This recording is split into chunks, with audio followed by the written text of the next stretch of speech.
So when you're just starting out, it is extremely important that you look credible, even if you don't have any large scale credibility. But gaining credibility earns you the respect and will earn you more sales.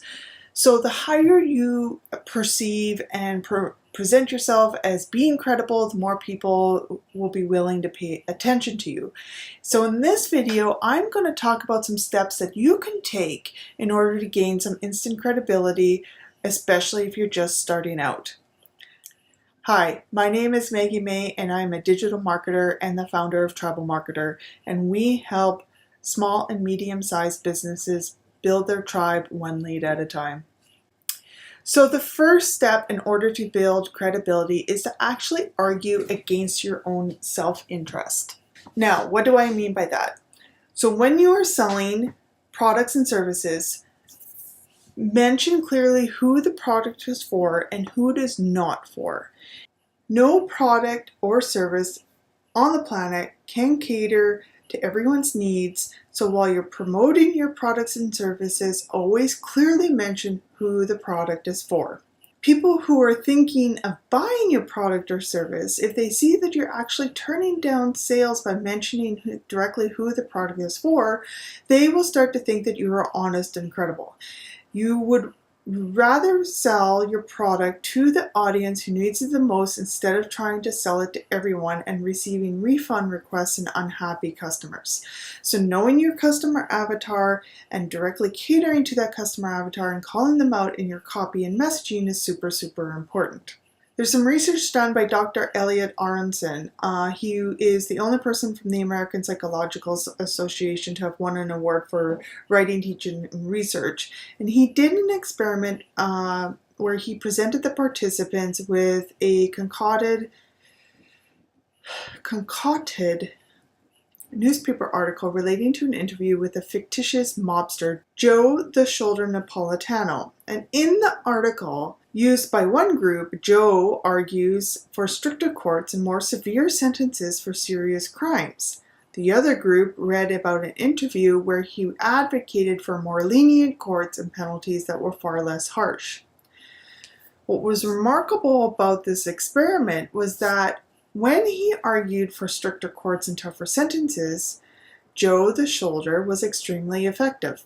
By advocating a position that was clearly against his own self-interest, he convinced readers that they must really be something that into what he is saying.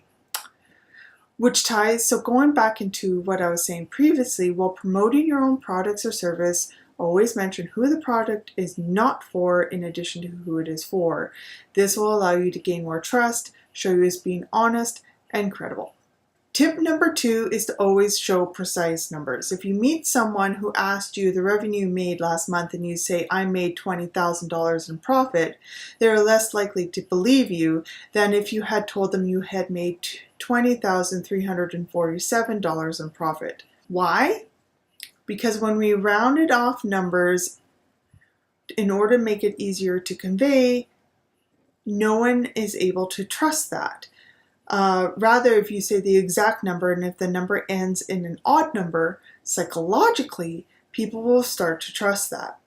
So try to use odd numbers and try to use specific numbers.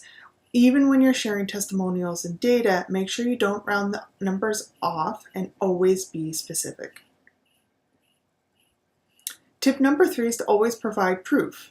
Now this can be a bit challenging for anybody who's just starting out, but there are ways to generate proof for what you do and your services. Always back up your claims with proof instead of putting your own opinions. Think about this. If you're reading an article or something, on one hand you'll have a detailed article with many opinions, and on the other hand you have an article with statistics and data to prove whatever you claim the video is to be true. Which one will sound more interesting to you? Probably the second one. We're programmed that way to trust data and statistics. Now, if you don't have a lot of proof, here are some ideas in which the type of proof that you can provide.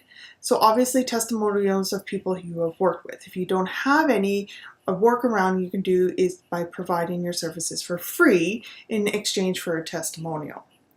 You can also share personal stories of either of yourself or your clients. Even our own personal story can be a very valid avenue of proof, especially if it's related to your service and products. Number three is you always can find statistics. Even in marketing, which is obviously my field, I can always present statistics from credible sources in order to back up the claims that I make, even if I per se don't have the claims myself. Things like how many users on Google, that's not data that I actually have myself, but I can actually get the statistics from Google in order to back up the credibility of why Google AdWords is a valuable platform in order to run your ads on. You can always provide research, either your own research or research that you have collected online by credible sources as a way to present proof. And lastly, there is always professional or media given accolades. So if you've been ever mentioned in the media or you've been mentioned on a podcast or anything like that, you can use that as social proof. The last thing is to always have a really good refund policy. And this is something that a lot of coaches and small businesses really overlook, but it's really important.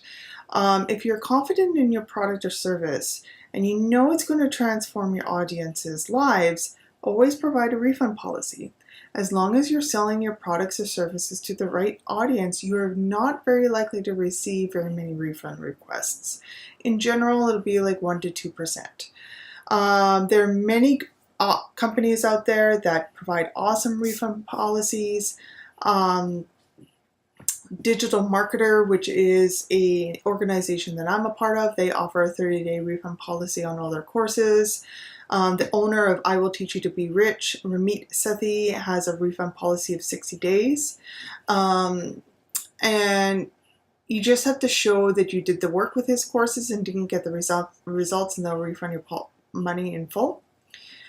He also, just as a side note, Ramit Sethi disallows anyone with credit card debt to enter any of his premier courses as a way to minimize the refund risk for himself. All of these are excellent tactics on creating credibility. If you were looking for some more psychological data on credibility, on refunds, now I don't remember which one it is, but I want to say read both books by Robert Cialdini.